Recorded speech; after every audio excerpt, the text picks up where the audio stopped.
बिन मसूद के अधिकार पर भगवान उनसे प्रसन्न हो सकते हैं। उन्होंने कहा, भगवान के दूत भगवान उन्हें आशीर्वाद दें और उन्हें शांति प्रदान करें। हमें बताया और वह सच्चे और भरोसेमंद है। वास्तव में सत्य सत्य है। भगवान अपनी रचना को अपनी माँ के गर्भ में 40 दिन तक इकट्ठा करेगा। फिर वह उस तरह एक थक्का होगा, फिर वह उस तरह मांस का एक लोथड़ा होगा, फिर एक स्वर्गदूत भेजा जाएगा और आत्मा उसमें फूंक दी जाएगी।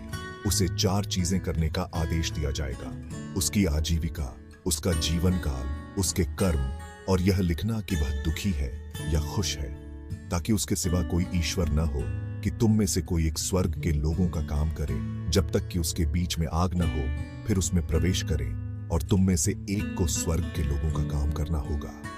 आग के लोग जब तक कि उसके बीच में न हो उसमें प्रवेश करें। अल बुखारी और मुस्लिम द्वारा वर्णित। अस्सलामु अलैकुम। Thanks for watching. तो दोस्तों, जैसा कि हमने सुना, क्रिएशन प्रोसेस ऐसे शुरू होता है और फिर एक फरिश्ता आता है, अ मैसेंजर ऑफ गॉड, जो सोल को ब्रेथ करता है, लाइफ देता है। यहीं पर डेस्टिनी के बारे में फैसला होता है। रिस्क, जीवन कितना लंबा होगा, कर्म कैसे होंगे।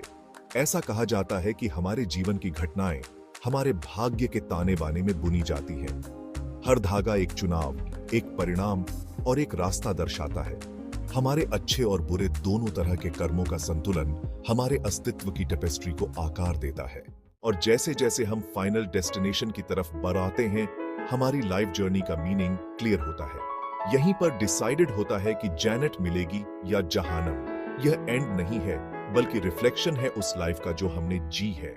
तो दोस्तों, लाइफ एक जर्नी है जिसमें डेस्टिनी और फ्री विल दोनों का रोल है। रिस्क, लाइफ स्पैन और कर्म और फाइनल डेस्टिनी हमें याद दिलाते हैं कि हमारे चॉइसेस